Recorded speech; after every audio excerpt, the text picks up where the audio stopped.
मेरी स्क्रीन नजर आ रही है राइट? नहीं आ रही नजर, बल्कि आ रही है, शेयर्ड है।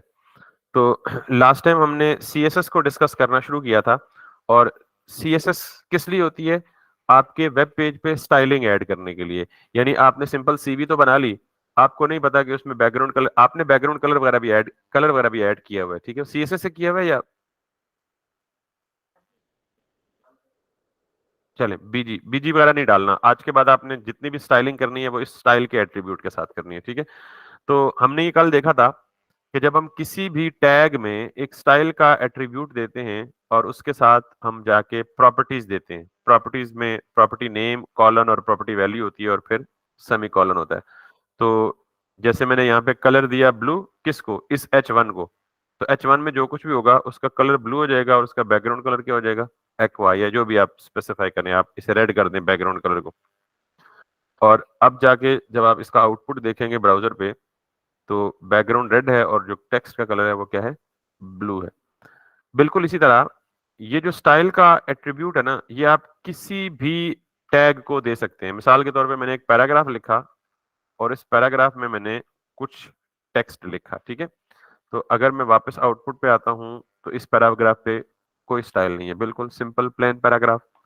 लेकिन अगर मैं यहाँ पे जाके इसको बोलता हूँ जी स्टाइल, और स्टाइल में मैं इसे देता हूँ जी कलर ग्रीन, तो सिर्फ कलर का मतलब होता है टेक्स्ट का कलर।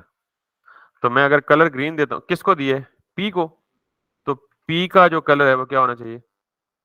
ग्रीन होना चाहिए। फिर अगर मैं पी को बैकग्राउंड कलर देता हूं, तो पी का जो बैकग्राउंड कलर है दैट शुड बी, वो कुछ भी हो सकता है। तो मैं कहता हूं जी ये बीज कलर हो इसका बैकग्राउंड। तो कैन यू सी दिस? तो यूं हम स्टाइलिंग जो है वो किसी भी टैग पर अप्लाई कर सकते हैं। All you have to do is just give a style attribute और स्टाइल एट्रीब्यूट। अच्छा, इसके बाद अगर अभी आप देखें थोड़ा सा क्लोजली, तो मैंने जो पैराग्राफ लिखा है वो पैराग्राफ ऑल द वे पूरी स्क्रीन पे फैल गया है, from start to end of the screen. मैं चाहता हूं ये टेक्स्ट सिर्फ पेज के मिड तक आए। तो मैं क्या कर सकता हूं? स्टाइलिंग पे जाके इसकी विड्थ को कंट्रोल कर सकता हूं। मैंने कहा जी इसकी विड्थ कितनी दे दो? 500 पिक्सल्स।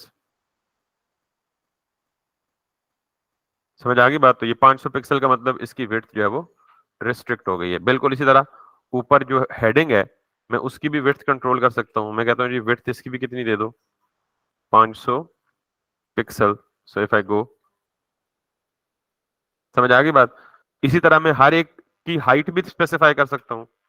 मैंने कहा जी हाइट, और मैंने इसे कहा 200 पिक्सल्स, ये हाइट होगी। अगर पैराग्राफ की हाइट बढ़ानी हो तो मैं इसे भी कह सकता हूं जी हाइट 200, कोई भी नंबर दे दें, I am just giving it the random numbers. समझ आ गई ये बात? तो बेसिकली इसी तरह अगर आप यूएल लिखें, या इनफैक्ट इमेज आप कह रहे थे नहीं लग रहा, तो मैं IMG, बल्कि आपका लगा जो था। अच्छा, राइट साइड पे कैसे लाना है? हम बस लग गया ना वो बहुत है। अभी राइट साइड पे कैसे लाना है वो CSS। हाँ, वो वही बात, स्टार्ट में प्रॉब्लम्स आएंगे। अब ये राइट साइड पे कैसे जाना है? वैसे तो बड़ा सिंपल काम था टेबल के साथ, लेकिन हम उसको बगैर टेबल के भी कर लेंगे। लेकिन अभी तक का मकसद पहले टास्क का ये था कि जितने टैग्स आपने पढ़ लिए ना उनको एक दफा आप अपने हाथ से गुजार लें। आपने टास्क बनाया? कहाँ है? अब वो ग्रुप में सेंड कर दें प्लीज, ठीक है अभी। तो ये इसका मकसद सिर्फ ये था कि जितना काम आपने पढ़ लिया ना, एटलीस्ट उसको एक दफा आप अपने हाथ से गुजार लें। अगर वो एक दफा आपके हाथ से गुजर गया तो अब आई एम डैम श्योर के आपको काफी तसल्ली हुई होगी एटलीस्ट कि पहले दिन से कम याद हो गए। वो है ही इतने आसान टैग्स। तो अभी मैं फॉर एग्जांपल इमेज देता हूं, तो मैं इस इमेज को भी स्टाइलिंग कर सकता हूं, इसकी विड्थ और हाइट को भी कंट्रोल कर सकता हूं, ठीक है। और वो हमने कल करके भी देखा था। सॉरी, हाँ, वेब की कितनी लैंग्वेजेस हैं? फ्रंट एंड जो हम जिस कोर्स में कर रहे हैं ना, हम सिर्फ HTML और CSS और जावास्क्रिप्ट, ये तीन चीजें पढ़ेंगे। तो HTML और CSS तो हम इकट्ठी पढ़ रहे हैं कि ये HTML है, P टैग लिखना, और उसके अंदर ही हम क्या लिख रहे हैं? CSS स्टाइलिंग के लिए लिख रहे हैं। इसके बाद जावास्क्रिप्ट जब हम ये कंप्लीट कर लेंगे तो फिर हम जावास्क्रिप्ट स्टार्ट करेंगे तीसरी। ये तीन ही चीजें हमने पढ़नी। खैर, अब आप इस चीज का अंदाजा करें कि हम जहां HTML के टैग्स लिख रहे हैं ना, उन्हीं टैग्स के अंदर ही हम स्टाइल्स भी लिख रहे हैं। तो इससे ये हर्ज तो नहीं है, तरीका भी बिल्कुल ठीक है, लेकिन इससे एक मैसअप क्रिएट हो रहा है, लाइनें बहुत कॉम्प्लेक्स हो रही हैं। अब देखें कि मैंने कितने स्टाइल अप्लाई किए हैं, एक कलर, दूसरा बैकग्राउंड कलर, तीसरा विड्थ और चौथा हाइट। सिर्फ 4 स्टाइल्स अप्लाई किए हैं, तो ये कितना कोई गिचमिच बन रहा है, मतलब कितना लंबा चौड़ा लग रहा है, कितना मेसी लग रहा है ये। तो हम CSS लैंग्वेज को लिखने का एक तरीका तो ये है कि हम जहां टैग नेम लिखें वहीं पे हम क्या दे दें, स्टाइल्स दे दें। अच्छा, मुझे लग रहा है कि आपकी शक्लों से कि आप काफी कुछ परेशान है, मतलब पता नहीं क्या चीज, हम रॉकेट साइंस पढ़ रहे हैं। यूएल हमने पढ़ा है, और यूएल के बाद हम इसे कहते हैं जी एलआई, भी हमें पता है क्या होता है। और एलआई में 2-3 एलआई डाल दें, मिसाल के तौर पे ये टेस्ट 2 हो गया, ये टेस्ट 3 हो गया, ये टेस्ट 4 हो गया। और अगर मैं यहां से वापस आऊं तो ये आ गया। अब इस पे भी मैं स्टाइल अप्लाई कर सकता हूं। मिसाल के तौर पे मैं यहाँ पे जाके इसको दूं जी स्टाइल, और इसको भी दूं बैकग्राउंड कलर ऑरेंज। तो ये पूरी की पूरी यूएल को अप्लाई हो गया स्टाइल। अब अगर मैं इसके अंदर एलआई में जाऊं तो इसको भी स्टाइल दे सकता हूं, स्टाइल, इसको भी फिलहाल बीजीसी कलर यानी बैकग्राउंड कलर ही दे देता हूं। तो इसको मैं कह देता हूं जी ग्रीन। तो इसने क्या किया, उसने पहली एलआई को कलर अप्लाई कर दिया। ये काम हम सारों के साथ कर सकते हैं, लेकिन आप देख रहे हैं कि हर टैग में style style style style style, और फिर उस स्टाइल में इतनी लंबी लाइन, और उसमें वो सारे कुछ। तो ये अभी तो आपको फिर भी शायद इतना ज्यादा ना लगे, लेकिन जब हम पूरी वेबसाइट बनाएंगे ना, तो हमारे पास इतने ज्यादा स्टाइल के टैग्स होंगे कि स्टाइल ही स्टाइल होगा, बाकी बीच में टैग्स तो नजर ही नहीं आएंगे हमें। तो इस चीज से बचने के लिए CSS लिखने का एक दूसरा तरीका जो इससे कंपैरेटिवली बेहतर है, वो क्या है कि आप जहां टैग, अच्छा, इस तरह स्टाइलिंग करने को हम क्या कहते हैं पता है, इनलाइन स्टाइलिंग। क्या कहते हैं, इनलाइन स्टाइलिंग का मतलब क्या है कि जहां टैग लिखें उसी टैग के अंदर ही उसकी स्टाइलिंग भी कर दें, उसका मेकअप भी कर दें। तो इसको हम कहते हैं इनलाइन स्टाइलिंग। और नॉर्मली प्रैक्टिकल प्रोफेशनल लेवल पे हम इनलाइन स्टाइलिंग से परहेज करते हैं, हम इनलाइन स्टाइलिंग नहीं करते। तो फिर एक सवाल है कि क्या कोई दूसरा तरीका है जिसको इस्तेमाल करके हम ये स्टाइलिंग कर सकें? तो यस है। वो क्या है, पहले मैं ये सारे स्टाइल्स रिमूव करता हूं और फिर आपको वो तरीका बताता हूं।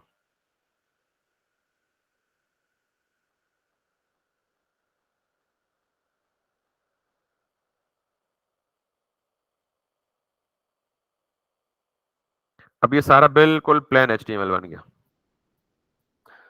अगर आपको स्टाइल अप्लाई करने हैं तो आप हेड टैग के अंदर जाएंगे, और हेड टैग के अंदर आप एक और टैग लिखेंगे स्टाइल। अब ये जो स्टाइल का टैग है ना, ये HTML के पेज को बताएगा कि यार इस टैग के अंदर यूजर क्या लिखने जा रहा है, CSS के स्टाइल्स लिखना जा रहा है, यानी CSS लैंग्वेज लिखना जा रहा है। तो पूरे HTML के पेज में जहां भी स्टाइल का टैग होगा, स्टाइल के टैग के अंदर हम HTML नहीं लिखेंगे, बल्कि क्या लिखेंगे, CSS लिखेंगे। ये क्लियर होगी बात? और अब वो CSS कैसे लिखेंगे, मिसाल के तौर पे मैं इस H1 को बैकग्राउंड कलर देना चाहता हूं, तो मुझे स्टाइल में जाके बताना पड़ेगा कि यार बैकग्राउंड कलर रेड दे दो, और किसको दे दो ये भी बताना पड़ेगा कि H1 को दे दो, P को दे दो, UL को दे दो, LI को दे दो। तो मुझे तो बताना है ना किसको दे दो। तो ये बताने के लिए कि किसको दे दो, मैं लिखूंगा यहाँ पे जिस टैग को कलर देना है उसका नाम लिखूंगा। H1 को देना है तो H1 लिखूंगा, ओपनिंग एंड क्लोजिंग करली ब्रैकेट लिखूंगा, और यहाँ पे जितने मर्जी स्टाइल देना चाहूं दे सकता हूँ। मिसाल के तौर पे मैं 2 स्टाइल देता हूँ, कलर, उसी तरह रेड, और बैकग्राउंड कलर ग्रीन। तो ये 2 स्टाइल्स किसको मिलेंगे, ये पीछे जिसका नाम लिखा होगा H1 लिखा हुआ है तो किसको मिलेंगे, H1 को। Let's see. और अगर मैं इस H1 की जगह P लिख दूं तो अब ये दोनों स्टाइल किसको मिलेंगे, H1 को नहीं मिलेंगे, बल्कि P को मिलेंगे। और अगर मैं यहाँ P को भी हटा के UL को लिख दूं तो ये किसको मिलेंगे स्टाइल्स? तो समझ आई बात कि हम स्टाइल के टैग के अंदर जाके HTML में जिस टैग को भी स्टाइल देना चाहेंगे, हम उस टैग का नाम लिखेंगे और ओपनिंग एंड कर्ली ब्रैकेट्स में।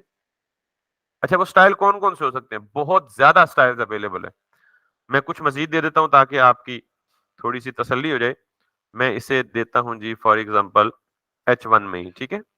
और H1 में मैंने कलर दिया, बैकग्राउंड कलर दिया, फिर मैंने दिया जी फॉन्ट साइज, इसको मैंने 20 पिक्सल कर दिया।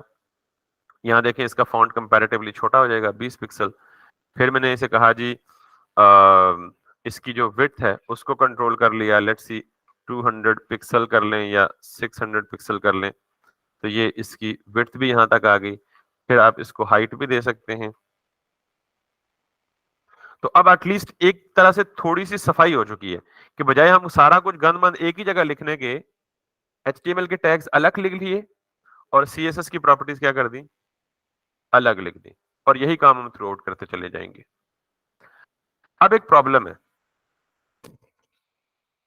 प्रॉब्लम ये है कि मैं यहां पे ना एक और H1 लिख देता हूं।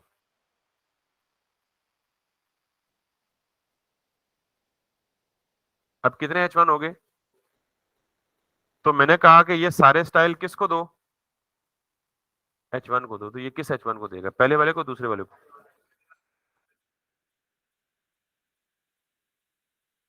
इस वाले को देगा, पहले वाले को? सारों को देगा। टेक्निकली भी कॉमन सेंस है कि अगर यहाँ 4 लड़के एक ही नाम के बैठे हों,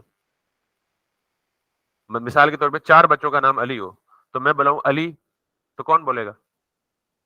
चारों बोलेंगे ना टेक्निकली। ब्रैकेट का कोई रोल नहीं है। असल रोल इस चीज का है जो पीछे नाम लिखा हुआ है। ब्रैकेट का तो सिर्फ इतना रोल है कि ये ग्रुप करता है कि ये सारे रूल्स इस H1 पे अप्लाई करो। तो H1 कितने हैं अब? 2 हैं, तो ये सारे रूल्स कितने जगह पे अप्लाई होंगे? बिल्कुल कॉमन सेंस है। जैसे अली नाम के 4 बच्चे बैठे, मैं कहूंगा अली, चारों बोलेंगे। तो फर्क, मैं अगर फर्क करना चाहूं कि एक अली को बुलाना चाहूं तो क्या करूंगा? या तो उस अली का कोई निकनेम रख लूंगा, या उस अली को उसके फादर के नेम के साथ बुलाऊंगा। यानी कोई ना कोई डिफरेंस करना पड़ेगा। जैसे मैं कहूंगा जी अली बिन हसन, तो अब वो सिर्फ एक अली बोलेगा, चारों अली नहीं बोलेंगे, हालांकि उनके नाम सेम है। तो जब भी आप टैग का नाम लिखते हैं तो जितने भी स्टाइल अप्लाई करते हैं वो उस टैग के नाम के साथ अप्लाई एसोसिएट हो जाते हैं। अब अगर उसी नाम के 2 या 2 से ज्यादा टैग्स हैं तो सेम स्टाइल सारों में अप्लाई हो जाएंगे।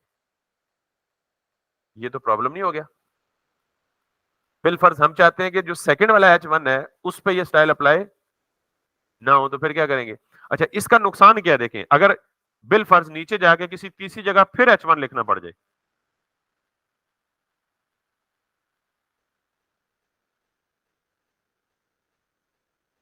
ये तो प्रॉब्लम हो गया ना भाई।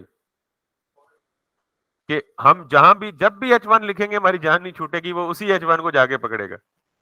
तो इसलिए ऐसे सिनेरियोज को टैकल करने के लिए, अब पता प्रॉब्लम क्या है? प्रॉब्लम यह है कि हमने कहा है जी H1 को टारगेट करो। CSS में क्या कहा है? H1 को टारगेट करो, जहां जहां H1 मिलता है वहां वहां ये स्टाइल अप्लाई कर दो। तो जैसे मैंने कहा जी अली अगर 4 होंगे तो मैं एक अली को बुलाऊंगा तो चारों बोलेंगे, तो हल क्या है? हर अली का कोई निक नेम रख ले, या हर अली का कोई एडिशनल नेम दे दे। तो बिल्कुल ऐसे ही यहां करेंगे कि बजाय H1 को लिखने के हर H1 को एक नाम दे दें। तो यहां हम नाम नहीं देते, बल्कि यहां हम क्या देते हैं? आईडी। आईडी का मतलब आइडेंटिटी। आइडेंटिटी किसके लिए होती है? पहचान के लिए होती है। आपकी अपनी आइडेंटिटी, आईडी कार्ड नंबर अगर बना हुआ है तो आपका अपना होगा, आपका अपना होगा, आपका अपना होगा। दो बंदों की सेम आइडेंटिटी नहीं हो सकती। तो इसलिए जितने भी टैग्स जिनके नाम सेम हो, आप उनकी आईडी डिफरेंट रख दें। ठीक है? तो मैं इसे कहता हूं जी कि मेन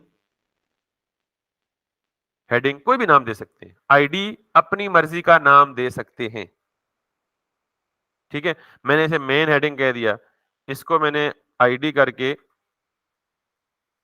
सेकंड हेडिंग कह दिया, और इसको मैंने आईडी करके थर्ड। अच्छा, ये नाम बाद में चेंज भी कर सकते हैं हम, लेकिन अभी अब भी वही काम होगा कि मैंने इन सबको आइडेंटिटीज तो डिफरेंट दे दी, लेकिन यहां जो मैं सीएसएस में सेलेक्ट कर रहा हूं उसको वो किस नाम से कर रहा हूं, H1 से ही कर रहा हूं। तो इसके बजाय मैं यहां पे H1 देने के बजाय क्या कहूंगा कि ये जितने भी स्टाइल्स लिखे हुए हैं ये सारे के सारे स्टाइल उसको दे दो जिसकी आईडी ये है। अब याद रखिएगा कि जब भी आईडी को सीएसएस में लिखेंगे तो हमेशा उसको स्टार्ट करेंगे हैश के साथ। बस ये एक निशानी याद है।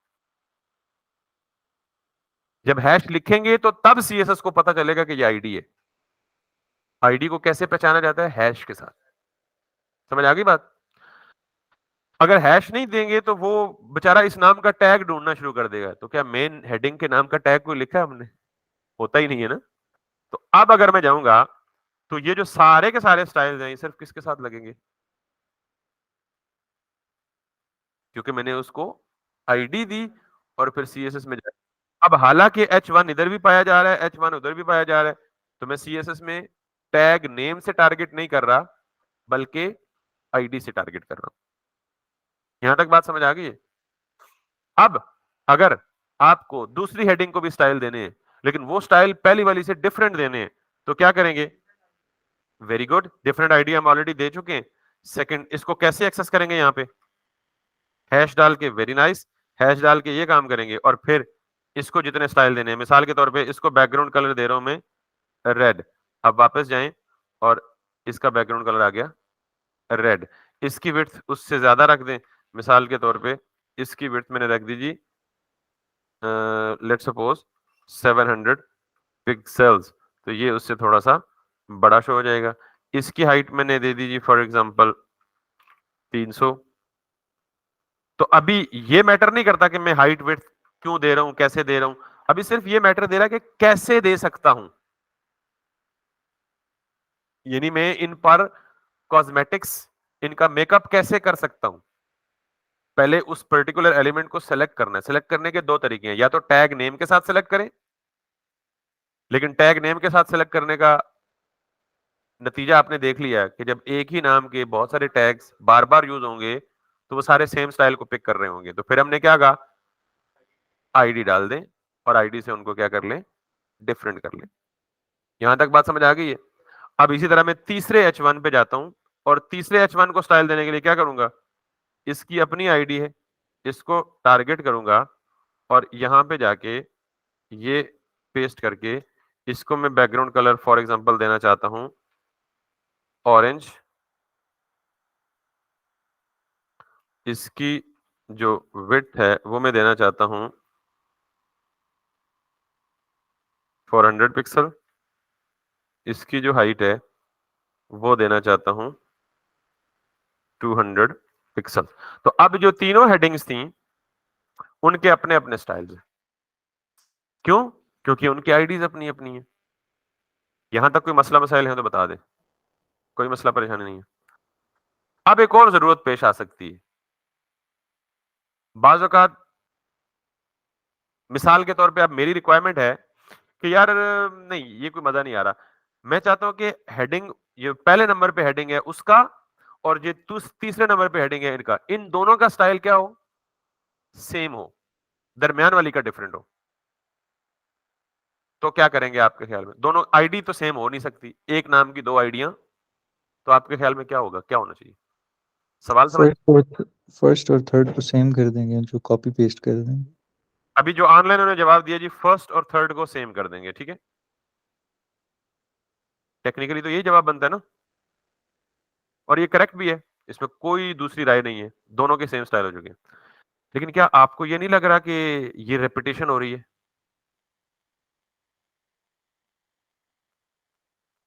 रेपिटेशन हो रही है ना, कि स्पेस वेस्ट हो रही है, टाइम भी वेस्ट हो रहा है। अगर सेम चीज है तो यार कोई ऐसा तरीका निकाल के दिखाओ कि रेपिटेशन भी ना हो और दोनों को सेम स्टाइल भी मिल जाए। बात समझ रहे हैं आई थिंक? दोनों की आईडी सेम कर देंगे। नहीं हो सकती ना, आईडी का मतलब आइडेंटिटी होता है, वो तो ओके। वो वायलेशन हो जाएगी। यानी हमें कोई नया तरीका निकालना पड़े। अच्छा फिर आप कहेंगे जी ये जो स्टाइल है ये आईडी के बजाय टैग नेम दे दे, टैग नेम का नुकसान है कि वो सारों को रगड़ देगा बीच में। तो अब तक जितने तरीके पड़े हैं उनसे ये काम नहीं होगा। ना हम CSS में टैग नेम से उसे सेलेक्ट कर सकते हैं, क्यों? क्योंकि वो सारे टैग्स को सेम स्टाइल दे देगा। ना हम आईडीज को इस्तेमाल कर सकते हैं, क्योंकि दो सेम नाम की आईडीज हो ही नहीं सकती। एक ही हल था कि हम कॉपी पेस्ट कर लें स्टाइल CSS में, ये करके दिखाया, लेकिन हमने कहा नहीं, हमें ये भी नहीं चाहिए, इसमें तो रेपिटेशन बहुत ज्यादा हो रही है।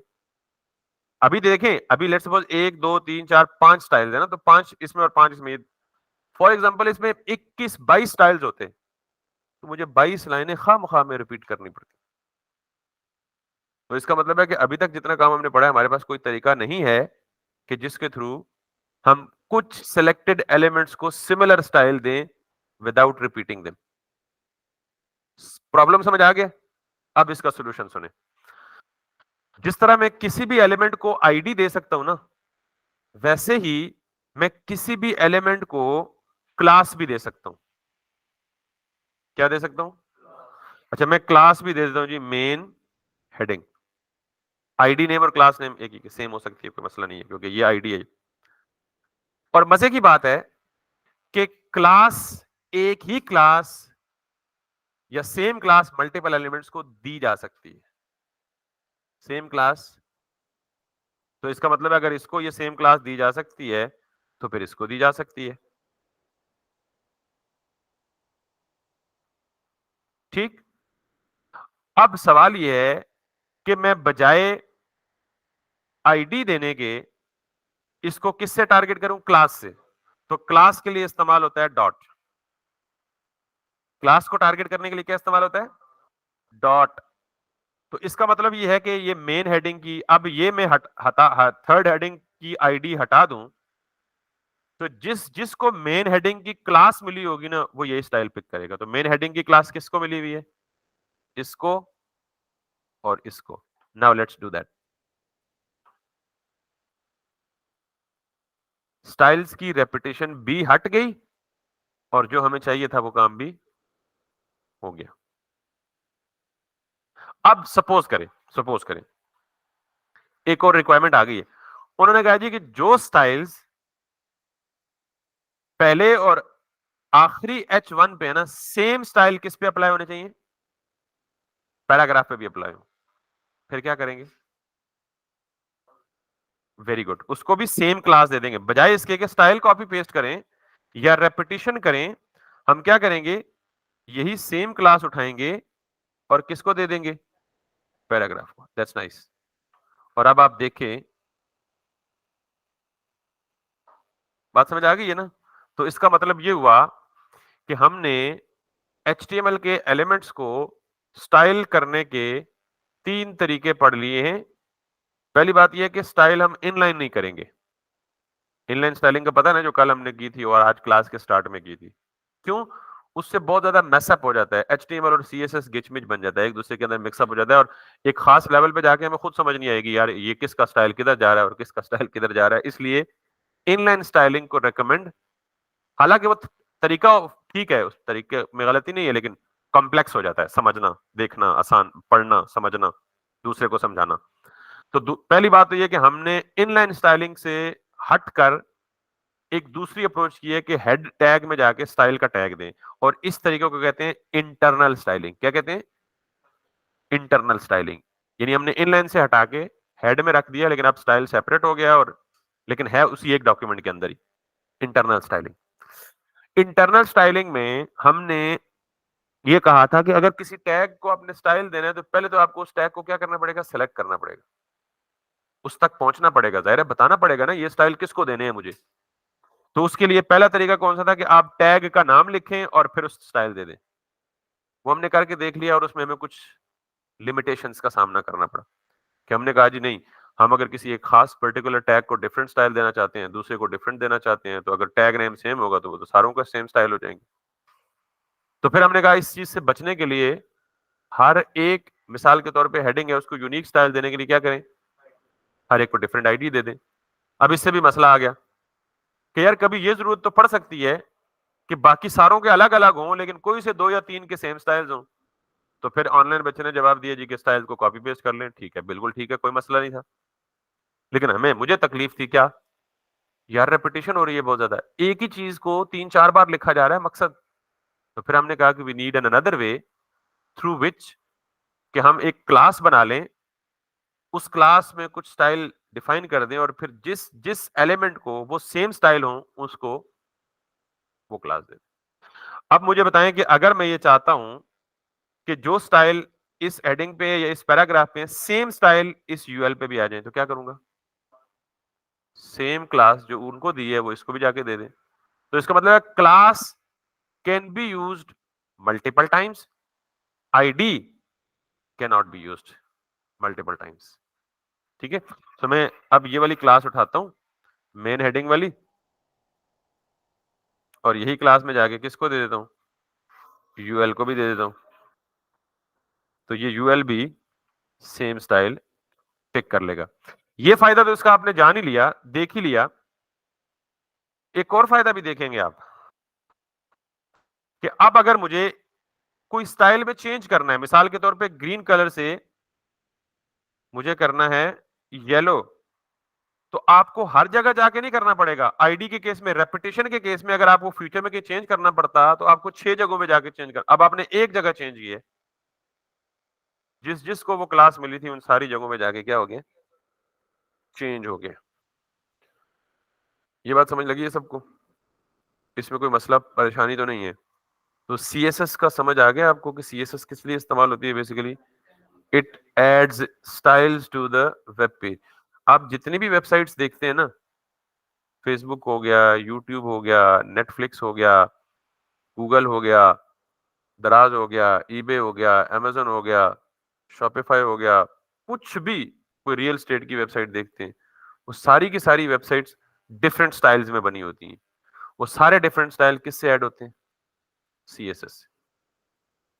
तो अब आपको सीएसएस की बेसिक्स पता लग गई हैं कि सीएसएस अप्लाई कैसे करनी है, सीएसएस में सेलेक्टर्स कौन कौन से हैं। ये जो मैंने बताया ना, डॉट, डॉट को कहते हैं CSS selector, dot class selector है, ठीक है, हैश आईडी सेलेक्टर है, ठीक है, और अगर कोई टैग का नाम लिखा हो तो वो टैग नेम सेलेक्टर है।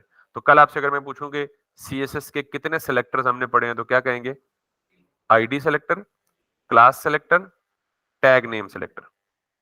यानी ये वो तरीके हैं जिनके थ्रू सीएसएस में रहते हुए हम एचटीएमएल के टैग को सिलेक्ट करते हैं, टारगेट करते हैं। समझिए बात? अब आप एक और चीज देखें।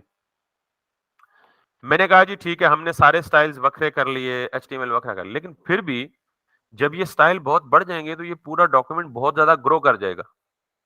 तरीका ये बिल्कुल ठीक है, इसमें कोई गलती नहीं है, लेकिन ये फिर हमें कोई नीचे जाना पड़ेगा तो वो स्क्रॉल डाउन करके ऑल द वे नीचे जाना पड़ेगा, वापस ऊपर आना पड़ेगा। तो ये इट्स काइंड ऑफ, क्योंकि एचटीएमएल और सीएसएस दो डिफरेंट लैंग्वेजेस हैं, अलग अलग लैंग्वेजेस हैं, तो क्यों ना हम ऐसा करें कि हम इन दोनों के लिए फाइलें ही अलग अलग बना लें। एक फाइल में पूरी सीएसएस लिख दें और दूसरी फाइल में सिर्फ क्या हो? एचटीएमएल हो। बात समझ आ रही है ना? और ये सेंस भी बना रही है, क्योंकि बीइंग ह्यूमन आप अगर अपने इर्द गिर्द में देखें और अपनी हरकत का जायजा लें, तो जब भी आप कहीं बैठते हैं तो आप कोशिश करते हैं यार इर्द गिर्द साफ सुथरा माहौल हो। आप अपने ड्रेसअप पे नजर दौड़ाते हैं, यार कोशिश होती है साफ सुथरे कपड़े पहनो। तो यहाँ भी तो फर्ज बनता है ना, माहौल को साफ रखें। ये सारा कुछ गिचमिच हो रहा है, तो हम क्या करें अब? इस सीएसएस को यहां देख के भी हमें चैन नहीं आ रहा। पहले हमने कहा इनलाइन, हमने कहा यार ये मेसी हो रहा है, यहां देख के मजा नहीं आ रहा, इसको सेपरेट करते हैं। फिर हमने इधर हेड में डाल दिया, यार ठीक है काम तो कर रहा है लेकिन यहां भी मजा नहीं आ रहा, सफाई नहीं है। तो हम क्या करते हैं, अब जहां हमने index.html फाइल बनाई है ना, वहां हम एक और फाइल बना देते हैं। इस आइकन पे क्लिक करें और इस फाइल को वैसे तो कोई भी नाम दे सकते हैं, लेकिन चूंकि इसमें सारी स्टाइलिंग होगी तो आप इसे क्या नाम दे दें? स्टाइल। डॉट के बाद हमेशा एक्सटेंशन क्या देनी है? सीएसएस, क्योंकि स्टाइल्स किस में अप्लाई होते हैं? सीएसएस की फाइल में। तो मैंने एक नई फाइल बनाई और उस नई फाइल को क्या नाम दे दिया? Styles dot CSS. एंटर कर दिया, ये फाइल यहां ओपन हो गई। अब आप यहां पे जाएं और टैग को छोड़ के, स्टाइल का टैग नहीं, ये बीच में से सारा कुछ कट कर दें और इधर आके पेस्ट कर दें। ले जी, आपके स्टाइल वखरे हो गए हैं और एचटीएमएल वखरी हो गई है। अब मजा आएगा नीट एंड क्लीन काम करने का, क्योंकि एचटीएमएल की फाइल में सारा का सारा एचटीएमएल है, और CSS की फाइल में सारा का सारा क्या है, स्टाइल्स है। लेकिन अब ये काम नहीं करेगा, बम। इसका मतलब है ये दोनों चीजें जब मैंने अलग अलग कर दी तो फिर इन दोनों के दरमियान कोई लिंक तो स्टैब्लिश करना पड़ेगा ना। HTML की फाइल को बताना पड़ेगा कि तुम स्टाइल कहां से जाके उठाओ, ऐसे ही है ना। तो वो लिंक करने के लिए आप इन दोनों फाइलों को आपस में लिंक करने के लिए HTML के हेड टैग में आएंगे और यहां लिखेंगे LINK, लिंक, एंटर प्रेस करेंगे और ये मुझे बता रहा है कि href में हमें उस फाइल का पाथ देना है जिस फाइल को हमने इसके साथ, तो वो फाइल क्या है, style.css, सेम फोल्डर में है, तो मैंने क्या लिख दिया। अब वापस जाएं तो ये फोल्डर स्ट्रक्चर हमने यूज करना है हमेशा, कि हमने हमेशा स्टाइल को अलग फाइल में रखना है। हालांकि सेम फाइल में कर सकते हैं, कोई एतराज नहीं है, लेकिन जब वो हमारी फाइल बड़ी होगी, थोड़ी सी ग्रो होगी, हम थोड़ी सी प्रोफेशनल वेबसाइट्स बनाएंगे, तो फिर आपको खुद लगेगा यार ये क्या बकवास है। एक छोटी सी चेंज करने के लिए पेज के ऊपर जाओ स्क्रॉल करके, फिर वापस वो नीचे जाओ, तो ये हम ऊपर नीचे ही करते रहेंगे, काम तो कम ही होगा उसमें। और फिर दूसरा, एक ही जब जगह सारी चीजें देख के यू माइट गेट कंफ्यूज्ड। यहां तक समझ आ गई है सबको। अब चूंकि हमने बेसिक CSS कर ली है, हमारे पास टाइम भी है 15-20 मिनट, हम थोड़ा सा कुछ ना कुछ एडवांस करते हैं। अभी तक मैंने आपको जितने भी एलिमेंट्स पढ़ाए हैं ना, वो ज्यादातर टेक्सचुअल एलिमेंट्स है। टेक्सचुअल एलिमेंट का मतलब उन पे हम ज्यादातर क्या रिप्रेजेंट करते थे, टेक्स्ट को ही प्रेजेंट करते थे। मैंने आपको एक टास्क दिया था कि आपने इमेज को सीधे हाथ पे दिखाना है, वो नहीं हो सका आपसे, मुझे पता था नहीं होगा, लेकिन मैंने इसलिए दिया था कि एटलीस्ट होगा नहीं, लेकिन आपके जहन में क्यूरियोसिटी जरूर आ जाएगी, यार ऐ किंज होता है। वो आ गई होगी ना मेरे ख्याल में, कि भाई इमेज हम शो करते हैं वो लेफ्ट साइड तो आ रहा है, लेकिन अगर उस इमेज को उठा के राइट साइड पे ले जाना है तो कैसे लेके जाएंगे। तो वो एक क्यूरियोसिटी क्रिएट करनी थी, ठीक है। मैं यहाँ पे जाता हूँ और सबसे पहले स्टाइल्स में जाके जिन जिन को मैंने हाइट दी हुई है ना, वो हाइट खत्म कर देता हूँ।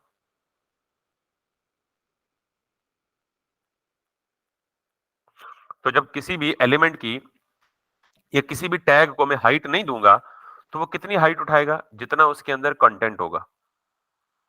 यानी जब कंटेंट बढ़ेगा तो वो खुद ही अपनी हाइट को एक्सपैंड कर लेगा, कंटेंट कम होगा तो खुद ही अपनी हाइट को क्या कर लेगा, श्रिंक कर लेगा। ये सिर्फ हाइट की बात कर रहा हूँ, विड्थ की नहीं बात कर रहा। बात समझ आ गई सबको। अब मैं ये चाहता हूं कि ये जो रेड कलर की हेडिंग है ना, ये यहां राइट साइड पे आ जाए। कहां आ जाए, या यूं समझें कि इस रेड कलर और इसके ऊपर जो येलो है, इनके दरमियान थोड़ा सा गैप क्या हो जाए, बढ़ जाए, स्पेस बढ़ जाए। ये भी हो सकता है कि मैं नीचे से भी स्पेस बढ़ाना शुरू कर दूं, ऊपर से भी बढ़ाना शुरू कर दूं। तो ऐसा कैसे होगा, आप याद रखिएगा कि पहले तो मैं ये देख रहा हूं ये रेड वाली है कौन सी, तो ये रेड वाली ये है ना सेकंड हेडिंग, क्योंकि इसी को बैकग्राउंड कलर। मैं इस पे अप्लाई करता हूं MAR, मार्जिन, और मैं कोई वैल्यू दे देता हूं, मिसाल के तौर पे मैं कहता हूं मार्जिन 24 पिक्सल्स। अब जरा देखिएगा रेड वाले को क्या होगा। अच्छा, अभी आपको ज्यादा समझ नहीं आई, मैं इसकी वैल्यू ज्यादा बढ़ा दूंगा, मैं कहता हूं जी 64। आगे ही नहीं हुआ, इसने ऊपर वाले एलिमेंट से भी स्पेस ले ली, लेफ्ट साइड से भी स्पेस ले ली, बॉटम से भी स्पेस ले ली, और राइट साइड से भी स्पेस ले ली। राइट पे और कुछ है नहीं इसलिए आपको नजर नहीं आ रहा, वरना इसने स्पेस राइट पे भी ली। तो इसका मतलब ये है कि CSS में मार्जिन की प्रॉपर्टी क्या करती है, जिस एलिमेंट को मार्जिन देंगे वो अपने और अपने दूसरे एलिमेंट्स के दरमियान फासला बढ़ा देगी। जितनी मार्जिन की वैल्यू ज्यादा होगी, उतना गैप क्या हो जाएगा, ज्यादा हो जाएगा। और मार्जिन कितनी साइडों से गैप बढ़ाता है, 4 साइडों से। देखिए मैंने सिर्फ मार्जिन 64 पिक्सल कहा, तो इसने 64 पिक्सल ऊपर से, 64 पिक्सल लेफ्ट साइड से, 64 पिक्सल बॉटम से, और 64 ही पिक्सल। तो मार्जिन की समझ आ गई क्या करता है, समझ आ गई है ना। अब अगर आपको चाहिए कि नहीं, ऊपर नीचे और सजे पासे मार्जिन नहीं चाहिए, मुझे सिर्फ किधर चाहिए, लेफ्ट साइड से चाहिए, तो आप इस बजाय मार्जिन को कहने के आप सिर्फ मार्जिन डैश लेफ्ट लिख दें। तो अब ऊपर और नीचे से खत्म हो जाएगी स्पेस, सिर्फ लेफ्ट से बढ़ जाएगी। आप इसकी वैल्यू को मजीद बढ़ा दें, मिसाल के तौर पे मैं मार्जिन 200 पिक्सल कर देता हूं, मैं मार्जिन फॉर एग्जांपल 400 पिक्सल कर देता हूं। तो किसी भी एलिमेंट को, चाहे वो इमेज हो, चाहे वो हेडिंग हो, चाहे वो पैराग्राफ हो, कोई भी टैग जो अब तक हमने पढ़ा है, उसको अगर वेब पेज पे left right top bottom move करना हो, या दो से ज्यादा एलिमेंट्स के बीच में स्पेसिंग देनी हो, तो वो किससे होगी? तो ये एलिमेंट मार्जिन ले रहा है किससे? व्यू पोर्ट से। व्यू पोर्ट पता है ना, ये जितना भी एरिया आपको नजर, तो ये व्यू पोर्ट के लेफ्ट साइड से मार्जिन ले रहा है कितना? 400 पिक्सल या 500 पिक्सल, जितना मैंने दिया है। तो ये मार्जिन जो है, ये स्पेसिंग की प्रॉपर्टी है। किसकी प्रॉपर्टी है? स्पेसिंग की। क्या करती है? अपने और अपने सिबलिंग या दूसरे एलिमेंट जो इसके साथ एडजेसेंट होता है, उसके दरमियान डिस्टेंस को बढ़ाती है। ठीक। मार्जिन बाय डिफॉल्ट चारों साइड पे अप्लाई होता है, और अगर आप अलग अलग करना चाहें तो मार्जिन टॉप की अलग प्रॉपर्टी होती है, मार्जिन लेफ्ट की अलग होती है, मार्जिन बॉटम की अलग होती है, और मार्जिन राइट की अलग होती है। सिर्फ मार्जिन देंगे तो कहां से अप्लाई होगा? चार साइडों से। और अगर किसी एक साइड से अप्लाई करना है तो आप कोई भी प्रॉपर्टी यूज कर सकते हैं। मार्जिन टॉप, अगर टॉप से चाहिए बॉटम, अगर बॉटम से चाहिए लेफ्ट, अगर लेफ्ट से चाहिए राइट, और अगर राइट से चाहिए। यहां तक समझ आ गया सबको? कोई मसला, परेशानी, घबराहट? कुछ भी नहीं, चले, गुड हो गया। अब जरा मैं इसी रेड वाले एलिमेंट को एक और चीज देता हूं, और वो है आपका बॉर्डर।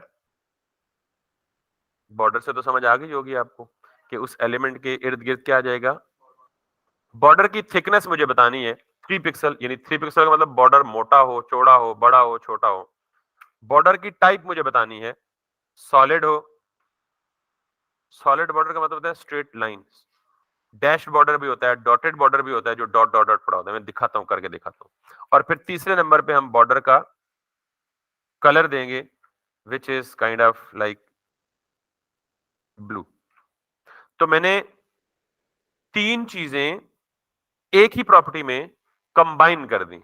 पहली चीज किसको रिप्रेजेंट करती है? बॉर्डर विड्थ को। बॉर्डर की विड्थ कितनी होगी? 3 पिक्सल।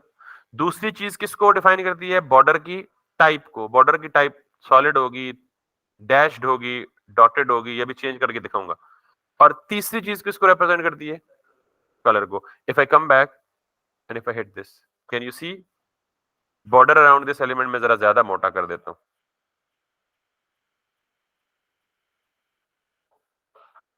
तो किसी भी एलिमेंट को मार्जिन भी दिया जा सकता है और बॉर्डर भी दिया जा सकता है। अब आप कहेंगे सर ये बॉर्डर अगर चारों साइडों पे ना चाहिए हो तो हम किसी एक साइड पे भी बॉर्डर दे सकते हैं। Border top, border left, border bottom, border right. सिर्फ बॉर्डर देंगे तो कितने साइडों में लगेगा? चार साइडों में लगेगा। ये बात भी समझ आ गई है? तो ये सिर्फ मैं सीएसएस की जो अवेलेबल प्रॉपर्टीज हैं उनके बारे में तारुफ दे रहा हूं, फिर इनको मैं मकसद के लिए यूज करूंगा, आपको इजीली पता लग जाएगा। यहां तक क्लियर है जी? अब स्पेसिंग की एक प्रॉपर्टी हमने पढ़ी है, मार्जिन। तो मैं ये मार्जिन सिर्फ लेफ्ट के बजाय चारों साइडों से कर देता हूं। 400 पिक्सल का मार्जिन, ऊपर से भी, नीचे से भी, लेफ्ट से भी, राइट। ठीक है। So is there anything? जी, एनी क्वेश्चन शाजिब? सर ये पूछना था कि स्पेसिफिकली अगर हमें दो साइड्स की लाइक राइट साइड से और टॉप से हमें जो है वो बॉर्डर लगाना, तो हम एक ही प्रॉपर्टी में दोनों लिखेंगे, लेफ्ट और टॉप? नहीं, बॉर्डर दो प्रॉपर्टीज करेंगे, बॉर्डर टॉप और बॉर्डर लेफ्ट। Okay okay. ठीक है। अच्छा। और कोई सवाल? No sir, thank okay. You. तो अब ये जो मैंने दिया ना मार्जिन 400, बहुत ज्यादा हो गया कि सब कुछ ही स्क्रॉल पे चला गया। 300 दे रहे हैं। तो इसने क्या किया? 300 टॉप से दिया मार्जिन, 300 लेफ्ट से दिया, 300 बॉटम से दिया, और 300 ही राइट से दिए। अब एक और बात है, स्पेसिंग की जो दूसरी प्रॉपर्टी है, मार्जिन किसकी प्रॉपर्टी है? स्पेसिंग की, स्पेस क्रिएट करनी है। स्पेसिंग की एक और प्रॉपर्टी है, पैडिंग।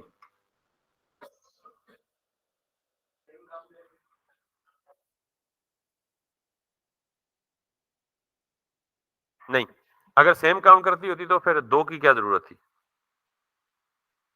करेगी ये भी स्पेसिंग, लेकिन ये और मार्जिन डिफरेंट कैसे हैं देखिएगा। मैंने कहा जी 25 पिक्सल्स, तो सिर्फ पैडिंग कहा, तो अब देखिएगा इस रेड वाले एलिमेंट को देखिएगा,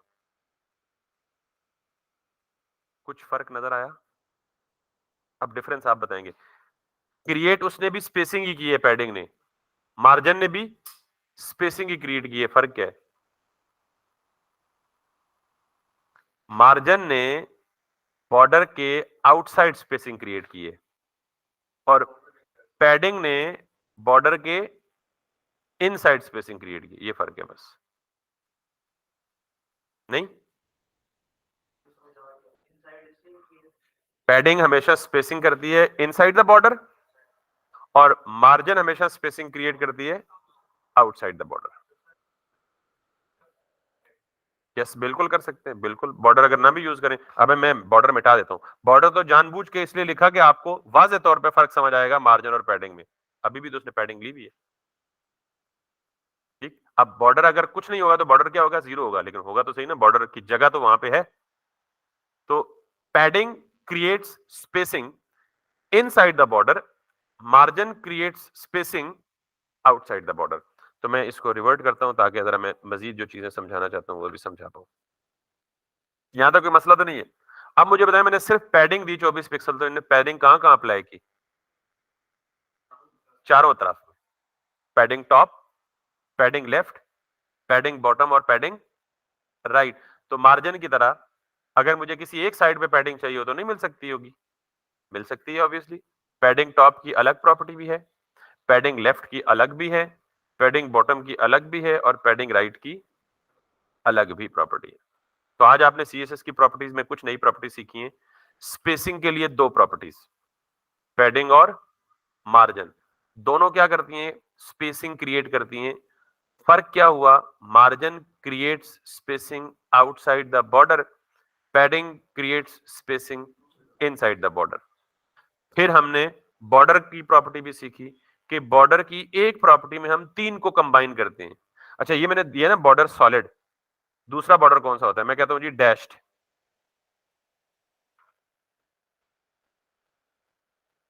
कैन यू सी दिस? मैं कहता हूं जी डॉटेड।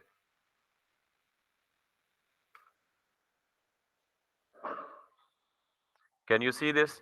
मैं कहता हूं जी डबल।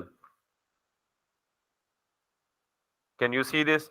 मैं कहता हूं जी पता नहीं क्या, और मुझे भी नहीं पता क्या है। थिन, बहुत ही थिन हो गया। मैं कहता हूं जी थिक।